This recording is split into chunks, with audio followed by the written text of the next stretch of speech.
Hey everyone, it's Albie. Welcome back to my channel. Today I'll be going over two books that TikTok and my friends made me read. So I guess both of them technically are romances. The first is Icebreaker by Hannah Grace. It's a contemporary, I guess you call it new adult romance that features a hockey player hero and a heroine that is an ice skater.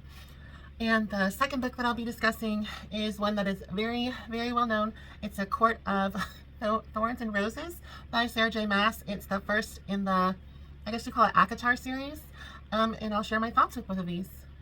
So before we get started, don't forget to like, subscribe, share, and comment. And I have plenty more videos if this is your first time watching. Alright, so Icebreaker is contemporary romance. It's set at the University of California, Maple Hills. I'm not quite sure if that's a real location. I know University of California, is that might not be a real college either, but it's set in California. And I didn't know that California had like ice skaters and like hockey and stuff. So I guess they probably do, because I think one of the more famous hockey teams is in Florida. I think that's right. I'm not a sports person, so everything's sort of new to me. All right, so our characters are Anastasia and Nathan. I want to say, I could be wrong because I did read this about a month ago, but is Anastasia adopted from Russia, or did I just make that up? Either way, our heroine's Anastasia. She has big plans to be a professional figure skater. She even wants to go to the Olympics. And she meets with Nathan. He is like the star of the hockey team at the college. And there's this whole hullabaloo about who gets the ice rink for practice time. Anastasia thinks it's for her. Nathan thinks it's for himself and the team to practice.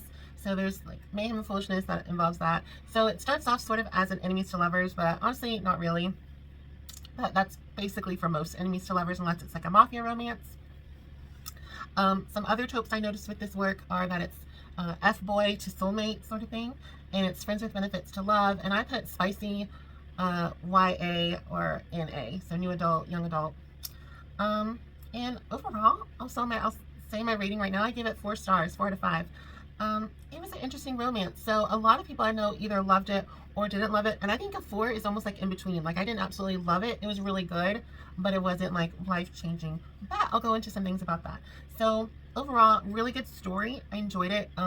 It was a tad bit long. I don't quite know why contemporary romances are pulling in around 400 to 500 pages. I mean, it's kind of interesting that historical romances typically were the longest and more time-consuming romance genre or subgenre to read, and now it seems like contemporaries are almost double what historicals are. I literally have a historical over here that's under 300 pages. So I was pretty surprised that this book, as well as many others in the contemporary romance space, are quite long. I know Pucking Around, it's a reverse harem, and it's about 800 pages, and there better be a cranberry scene, like a cranberry juice scene, because, you know, I'd like a little bit of realism if it's going to be contemporary, and that's a lot of stuff going on, a lot of orifices, you know. But yeah, overall enjoyable. I will say a lot of people are going to have problems with this probably. It wasn't necessarily written as like a YA or like the teen section of Barnes & Nobles, but absolutely this most likely would have been in the teen section at my Barnes & Nobles in like 2004, 2005, when I was like in 6th to 8th grade and I started going over to the teen section. What was I reading? I was reading young adult smut, literally. I was reading Gossip Girl by Cicely von Ziegesar, and then later some ghost authors. I read Gossip Girl. I read the 2 spinoffs, Gossip Girl, The Carlyles, and the It Girl, a Gossip Girl novel or whatever, which is about Jenny Humphreys going off to boarding school. I read the A-List, which was basically the California version of Gossip Girl. So Gossip Girl was New York. The A-List, it was by a different author. I think her name was like Zoe Dean or something like that. And the A-List books were the California equivalent. There was also the Au Pair series by Melissa de la Cruz, I want to say. Those were pretty spicy.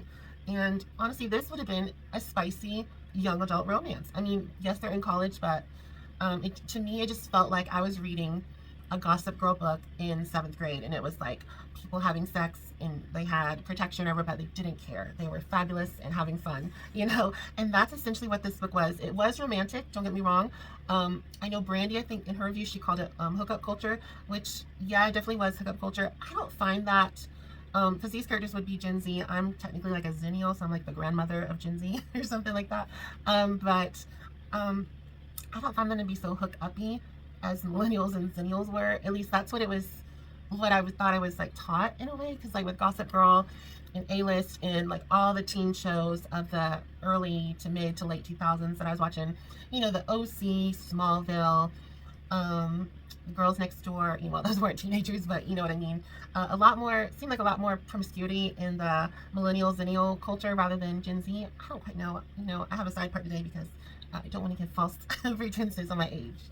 But I enjoyed it. Like I said, what I enjoyed the most was this nostalgic feeling I had of reading like my teenage smut years. So that's really what made me give it a 4. If I was to grade it on like literary style or just how much I enjoyed it, it probably would have been more like a 3, 3.5. But a 4, I really liked it. I would give it like an A minus. It was like nostalgic energy that was really fun. I mean, I don't know too many other readers that are like, oh, my teenage smut heart is pounding with this love for this book.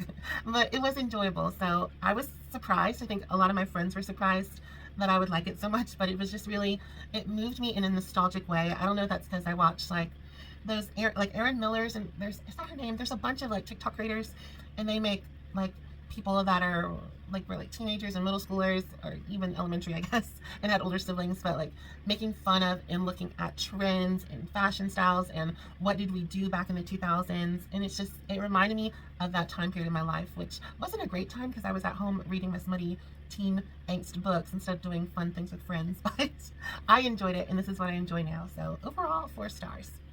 Yeah, I think that's enough said. So if you haven't read Icebreaker, I'd say give it a shot. I didn't feel like, at the time I was 31, I just turned 32. Me and Lorelai Gilmore and Bridget Jones are all in the same universe now, which is kind of fun. But I didn't feel like I was a grandmother reading this book or anything like that. I felt nostalgic, and I felt like the characters were nice. They weren't as developed I would have liked. They weren't like, I don't have to have like super developed characters in a contemporary. I more so like them for historicals, just because I feel like I enjoyed knowing someone's history if it's going to be historical. I digest, or bite, whatever the word is. But they were nice characters. I didn't get a full scope of them, but I got enough to be intrigued.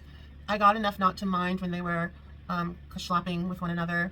You know, sometimes if I don't love the characters, if I don't have a development of them, and they're just banging away like 5 scenes deep, I'm like, oh my god, y'all quit.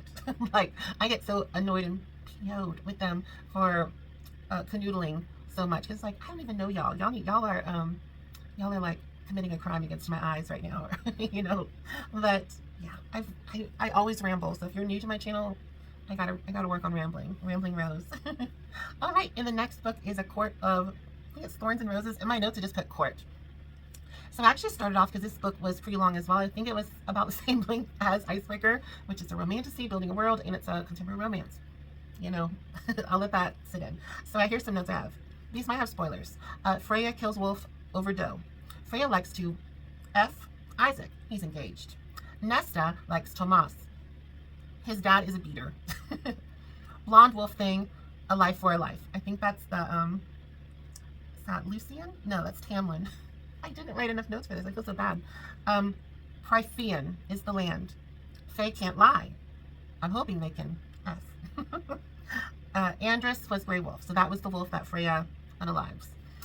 Lucian, red hair for mask, question mark, courtier emissary. So he's the friend, he wears the fox mask, I think, of Tamlin. Alice, bird mask, and she's like kind of like a helper, lady in waiting to Freya. I'm gonna call her Freya. I think that's like the name from like a Wagnerian opera, so I'm gonna go with Freya. It's not Flicka, but it's Freya. Tamlin. Okay, I really enjoyed the Ryson bow. I have the drooly emoji when Ryson is like, bow in front of me.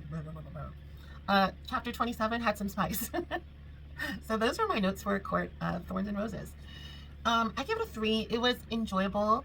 I don't know. I feel like everyone says like, oh, book 1, just get through it. And then book 2 is when it really picks up. And I think it means picks up in story and in spice. And I don't love fantasy. So it's like, should I read book 2 if I'm not in it for the fantasy? I'm not honestly into a book if it's spicy. You know, I could care less about spice on page. But I liked it. So what I liked the most was probably the first 200 pages. I liked Freya and her little, if I'm saying her name wrong, I'm sorry. I know in Marrying Winterborn I said Rice instead of Reese, and now I can only see Reese Witherspoon with a mustache for Marrying Winterborn now. But I'm going to go with Freya. It might be different. But I liked when Freya and her family were like in the poor village. I thought that was interesting. I thought it was interesting that she was like slopping with the guy in the barn, and it was like it was on the page, but it wasn't explicit. So I guess that goes with my idea that these are geared toward like 16 to college age. But I feel like every mom and every grandma reads these books too. I think anyone can read this. I mean, maybe don't give it to like a 10-year-old. I don't know. To each their own with what you want your child to read. So yeah. So I thought that was interesting, like the whole like background story. I like some of this like mythological world building. I don't love like physical world building. This is the world. These are the rules. I get bored with that. It's like reading, like, you know, it's just not something I enjoy. But I will say, in my like Goodreads review, I said I look forward to like the television show. According to Demois, there's a lot of mayhem and foolishness behind the scenes of that show, allegedly. But for y'all don't know, Demois is like a blind item thing. I don't know. I see stuff and I don't even know what it's about. But I was saying the things I did like in ACOTAR, Court of Thorns and Roses, was like the beginning was really Beauty and the Beast vibes. Like honestly, if this was a Katie Robert book, for sure there would have been like a threesome in the first 100 pages with Freya and the two men at the dining room table. There was a lot of tension. It wasn't necessarily sexual, but if you wanted it to be in your little mind, you could add it in there, I think. So I like that aspect of the almost like the caged bird in the palace. I really enjoy that aspect in historicals. Overall, I find the Beauty and the Beast trope to be one of the better leaning fairy tale archetypes to use in fantasy, as well as most romances. It's just it works really well. If y'all don't know, I don't know if this is officially confirmed by scholars, but allegedly Beauty and the Beast was written to be a didactic text to give to young girls of like status that were in their life going to be married off in an arranged marriage. And if you look at Beauty and the Beast and you look at arranged marriages back in like 1700s, you know, you got a 14-year-old and a maybe like a 34-year-old and like, surprise, surprise, you're gonna get married. And you're like, oh my gosh. So Beauty and the Beast was like a didactic, like, look, they hated each other. She was so sad. But look, she had a library. He changed for the better. You know, he might be a grumpy guy and change for the better. I mean, hello, how many of us love a grumpy sunshine trope? How many of us love a reverse grumpy sunshine trope? You know? So overall, I found the book to be enjoyable, but I didn't stay for like the fantasy and the world building aspect. I find the fae and the fairies to be really interesting. I really would love to see it on like on screen, because it's hard for me to visualize it reading, but I can picture it as a film, and that's just going to be wonderful. I think that's really going to help me enjoy the series more. So I might actually, if everything goes well with the show, getting greenlit for, I think it's going to be a TV show or something. I think I'll really enjoy it. And I think once I see how the world is and stuff like that and see characters and get to know them through a visual sense instead of well, visual as in screen picture rather than visual words, I think I'll enjoy them a lot more. So overall, if I was to say, like, everyone's like, oh, I'm team blah, blah, blah for what fairy lord king they like, I think I'm a Rysand stand. Is that a thing, Rysand stand? I don't know, Rysand stand. I found the bow scene really, it was really something. So I really enjoyed that part of the story. But yeah, 3 stars. It was spicy. I think I gave it like a generous 2 pepper. It's really a 1. It's not, it wasn't really explicit at all to me, but it was great. I think this is a great book. If this is your foray into spicy books, this is a great starter spicy book. If you are a romantasy novice, I think this is a wonderful book for you. If you are someone that loves fantasy and wants to get into something a little more sensual, a little more adult, I think this is a great series to read. Just like I said, it was 3, but I come from a degree in English literature. I read and had to write papers on things I didn't like, and it was good. I enjoyed it. It wasn't something I loved. It wasn't something I would necessarily recommend for someone, unless there's someone that loves romantasy. If they love, if they want to look at something that's romantic with fantasy, fantastic elements, I think this is a great choice. Great choice. I'm glad I read it because I don't feel like I was left out of things, but I feel like as a romance reader, I wanted to broaden my horizons and not lock myself down with, oh, I'm never going to read that, which for a while, I didn't say I was never going to read it, but it wasn't something high up on my list. Book 2 isn't high up on my list. That could absolutely change at the drop of a dime when the show is premiering. Like, when I saw Game of Thrones, I thought it was good. It was interesting. It's one of those shows where like you have to watch it to really get into it. Season one's like fine. And I started reading the book, and then I read the first book, and I realized, okay, this show is essentially the book. Every episode was like 2 chapters, 2 or 3 chapters was an episode of the book. I was like, well, I could read the book in like, let's say 12 hours. I could watch the show in 10 hours, so why not watch the show? So, yeah, I think this was an interesting book. Sorry for rambling so much. Thank you so much for putting up with me. If you stay to the end, leave a salt shaker emoji so I know you're here. If not, I don't mind either way. Have a wonderful day. Again, don't forget to like, subscribe, share, and comment. I will see y'all soon for another video. Bye, everyone. Have a wonderful day.